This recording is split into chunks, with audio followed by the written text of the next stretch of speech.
Hello and welcome to another edition of Capper Comparison Picks. I'm Rand. Tonight I will give you the remaining prelim fights for UFC Vegas 39. Be sure to check out the early prelims that I put in a video yesterday. And it's already a little late, so without further ado, let's get on with this. Starting off this show, finishing up the prelims, we've got the heavyweight bout between Alexander King Kong Romanov taking on Jared the Mountain Vanderaa. Okay, Alexander Romanov, undefeated, 14-0 for the Moldovan. He is a heavy favorite, minus 600. Money's been coming in on him because yesterday he was minus 410. Unbelievable. Now it's just disgusting. Now it's not even worth the parlay play. There's no value at all in Romanov.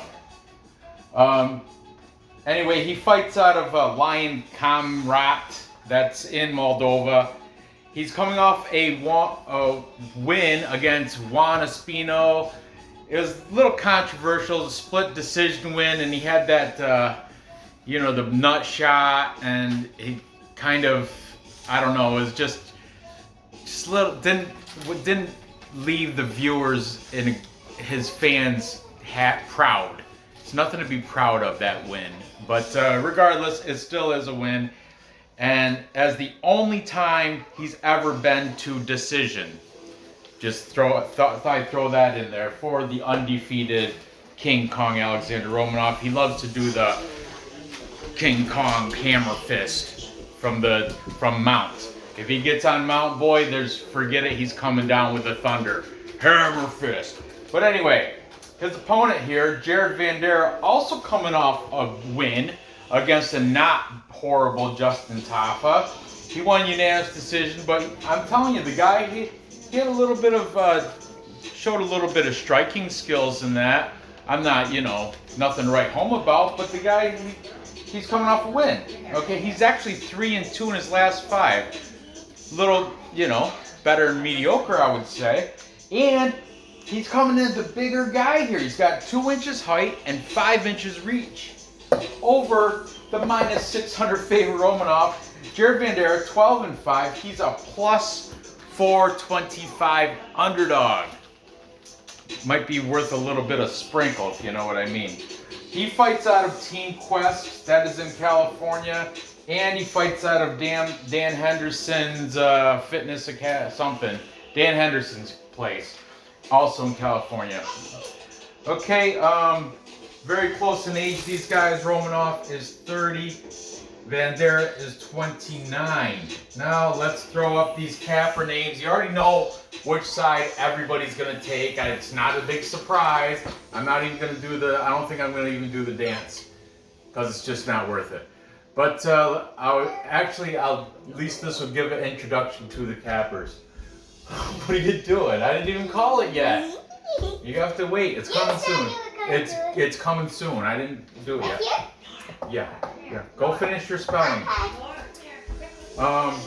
Taking Romanov, we've got Tiger Bomb. Both the guys from Tiger Bomb, Johnny and Jose. Johnny's saying TKO round 1. Jose did not specify, but they're both on board with Romanov, of course. Then we got Payne fight predictions. Payne is saying TKO. Surprise, surprise. Leighton from UFC Gambling Addicts also saying TKO for Alexander Romanov. You know what they should have matched him up with is like Marcin Tybura or something. I don't know, whatever. Anyway, both the guys from Pub Sports Radio. It's of course it's Clint McLean. It's a Die Hard MMA podcast. But his guest this week was Mike Cope, and Clint from Pub Sports Radio, both taking Romanov. And finally, get this sucker triple P certified. We have Perfect Parlay Pursuit, all the guys, Luke, Alex, and Dan all taking Romanov to make this Triple P certified, making this a full capper consensus. Now you can do the dance. Tell them what full capper consensus is. What are you, fire girl? It's when one person picks No, when side. all the cappers pick the same side, and on this side they're taking the heavy favorite in King Kong, Alexander Romanov. And of course, no, get it off. No.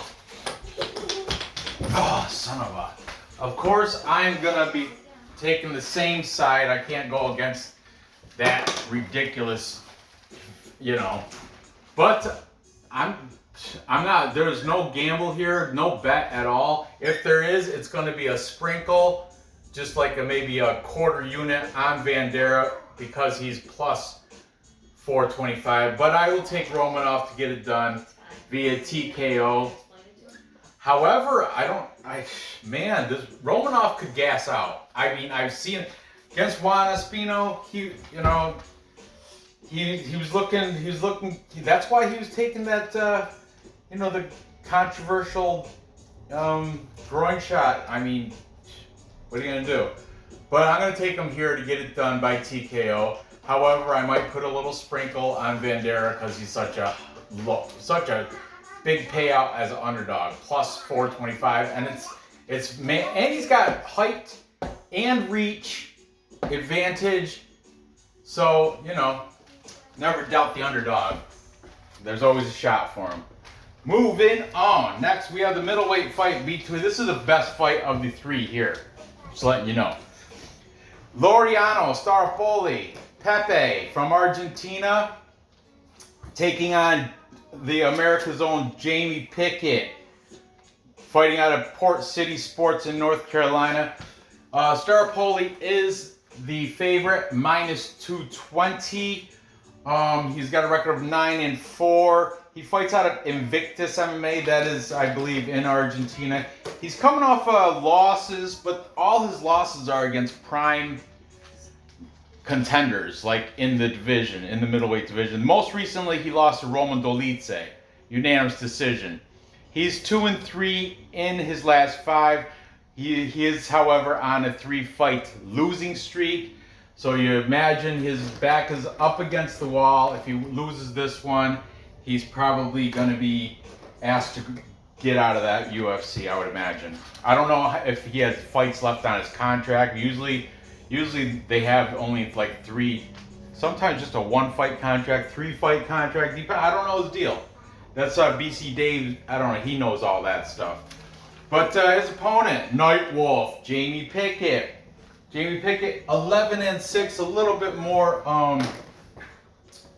experience for Jamie Pickett. He is the underdog here, plus 185. He's coming off a loss to the Beverly Hills Ninja, Jordan Knight, ground and pound, round 1. Jamie Pickett also 2-3 in his last 5, not a real good look. And you look at his Tapology, look at his former opponents, he hasn't really beat anybody worth anything, really. I mean, I'm not one to judge, but it looked kind of like these 11 victories, mostly cans. He does have a 1-inch height and 8.5-inch reach advantage. That's right, 8.5-inch reach advantage for Jamie Pickett, but I've yet to see him really use it. He fights out of Port City Sports, that is in North Carolina. Okay, let's see what the cappers have to say in this interesting bout. Starpoli is 28 years old for the Argentinian. Jamie Pickett is 33. Okay, taking the favorite in Laureano Starpoli, we've got Payne fight predictions. He's saying by decision for Starpoli. Then jumping over here, taking Jamie Pickett, we got the boys from Tiger Bomb, both of them. Johnny saying by decision. Jose is not taking Pickett. He's taking a pass on this fight. Pass. No pick for... So I'm just going to write Tiger Bomb Johnny. And Johnny is saying decision for Jamie Pickett. Jose, no pick, but he is taking the over, but look at minus 240. Okay, Vlad. I mean, come on. That's not really even, you know, it's a heavy side on the over. There's no value there. Also, taking Staropoli, we've got Leighton from UFC Gambling Addicts. Taking Laureano Staropoli. I don't like the minus 220, but man, I mean, that's because you got, I don't know why he's such a favorite, but I do know why, because his last 3 losses are against prime opponents. Then we got Jamie Pickett taking Jamie Pickett. We've got Triple P certified. This one too. All the boys Triple P certified for Perfect Parlay Pursuit. Luke, Dan, Alex, all taking Jamie Pickett. And for the tiebreaker, we've got Bub Sports Radio. Like I said, it had Mike Cope and Clint, and they're both saying this is a situation, dog or pass, because these guys are both not the, like the Staropoli coming off 3 straight losses. Despite whether they're good opponents or not, he did lose 3 in a row. So they're taking dog or pass for Pub Sports Radio. I write dog or pass in this situation. I am pretty confident in Staropoli because, like I said, who has Pickett really beat? I mean, look at his Tapology. I don't even think he's got anybody that's a known. Should I pull it up? No. Well, yeah, I might as well. Really, just quick. It's saved in my favorites, so it shouldn't take that long. I gotta see his past opponents. It's bugging me because I didn't take very good notes on this sucker. Yeah, Jamie Pickett. Let's pull him up here. Where?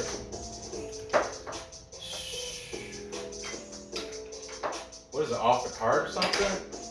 Oh, Pickett's removed due to COVID-19 protocols. Sorry. This fight is off. Good thing I opened up Tapology. That fight is off. But if it was to go on, I did place bets already. I was taking Staropoli, and I was going to take him to get it done within distance. Can I erase it? Go ahead, knock yourself out. 'Cause that fight is gone. No more Staropoli versus I don't Pickett. need to jump anymore. Wow, you're growing up so big and tall. All right. Well, that was a quick one. Good thing I checked. Good thing I checked Tapology, right? Yeah, off the card.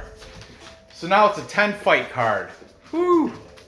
10-fight card. I can probably get that. Maybe this is the week I get the perfect parlay, huh? Maybe I pick a perfect card this week. I'm coming very close each week. Last week I lost 7-4, but man, I was on a nice 5-0 sprint until I got to Antonina Shevchenko, and that messed it all up. And after that, I went downhill. But anyway, moving on. Next, we have the bantamweight bout between Chris El Guapo Gutierrez taking on Felipe Colares. Cabacao. Daddy get word. Cabacao. I don't know how to say that. It's like I think it's Portuguese because he's from Brazil for Felipe Colares. Chris Gutierrez El Guapo. That means handsome in Spanish. But I don't know what cabacao, I don't know what that means. But we've got Gutierrez as a pretty good favorite, minus 255. Money has been coming in on him because yesterday it was minus 240. Colares, he's at a plus 215. Yesterday he was a plus 205, meaning money's coming on Gutierrez. The books are trying to make Colares more attractive, Gutierrez less attractive. That's the reason for the line movement. Chris Gutierrez, fighting out of Greenville, Texas, a place called Chop Shop MMA.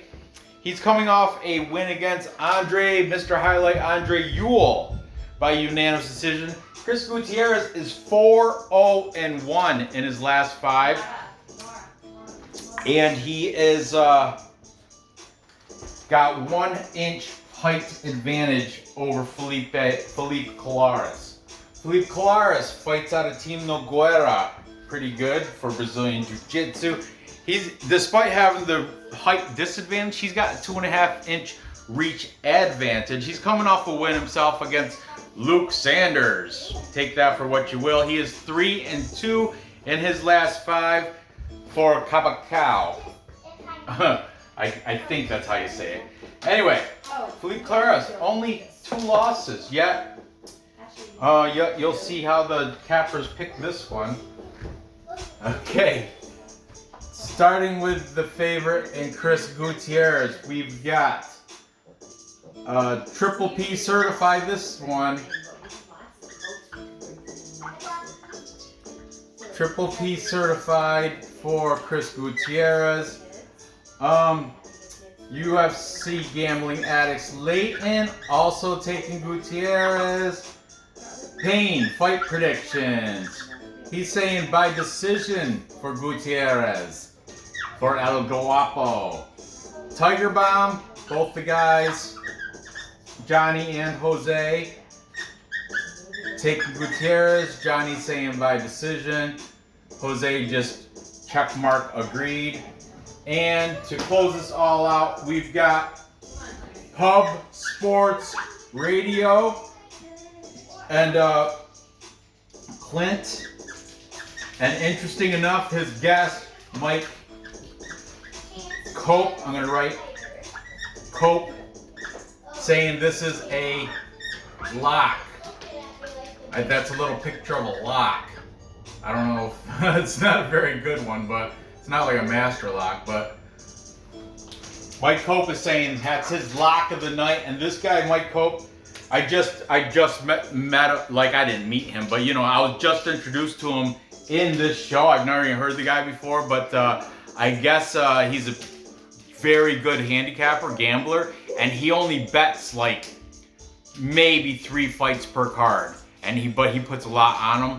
And this Mike Cope is saying Gutierrez is his lock on this card, and Clint also backed that up. Clint's saying he put 7-unit bet on a parlay with Gutierrez and Romanov, but Romanov was at -400 when he did it, so he'll get a little bit better. I think he said this and this combined comes out to be a -140, so his 7 units will pay 5 units.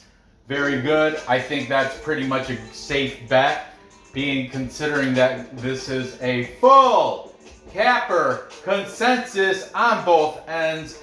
I would put a hedge bet on Colares, but I can't at +215. If it was a +400, I'd sprinkle a little bit. But of course, I am also on board with Gutierrez. I'm very confident, considering all these other guys also have him with confidence over Colares. Hopefully, this isn't the trap. It's our trap. He's only lost twice, though.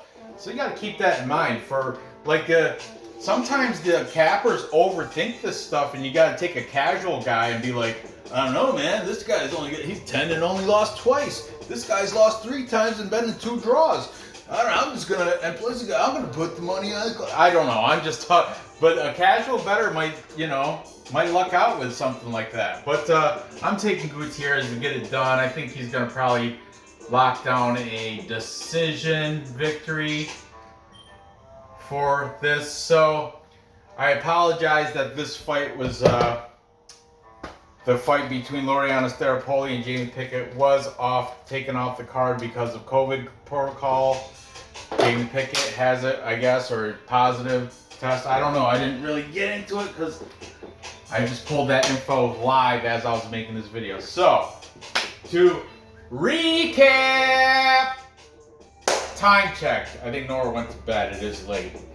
To recap, I've got King Kong, Alexander Romanov, taking down the mountain, Jared Vanderaa, via TKO. I imagine probably first round, maybe second round. But I will sprinkle a little bit on Vanderaa, and I'll root for him because I like the upsets. I like the guy, you know. I like to get that undefeated record blemished by a lowly underdog. Nobody's backing Vanderaa. Nobody. And like I said, this was even worse. That was a minus 410. Now it's a minus 600. So, ugh. And finally, I have with the other Capra consensus, Chris Gutierrez lock it in to beat Felipe Colares. There you go. Locks, pretty safe bets. I'm gonna put this parlay. I'll put a 2-unit. I'm gonna put 2 units on this. And I don't even want to include this one, but I will because of the show. But anyway, there you have it. Gather the info, place the bets, and cash those tickets. I appreciate you watching. Give me that thumbs up. Go ahead and leave in the comments why you think these guys are going to win. Tell me if you think Vanderaa has a shot at all or Colares has a shot at all. And I apologize for they're not very competitive fights. You got 2 full Capra consensuses, but tomorrow I already got the main. This is the headliner of the prelims. So tomorrow we got the main card starting, and I already got it locked and loaded. I already got a bunch of new Capras picked in there. It's going to be a very exciting show. So I hope to see you guys all. Oh, actually tomorrow, Wednesday, soccer. My son's got a soccer game Wednesdays, so Thursday I will bring on the main card show for you. Unless I get really ambitious and wake up super early and do it in the morning. Or stay up super late tomorrow after the soccer game and do it. Like I said, it's already locked and loaded. All I gotta do is write it on the board. So maybe. But anyway, I appreciate you guys watching. Please give me that thumbs up. Leave comments. And hopefully I'll see you on Thursday. Take care.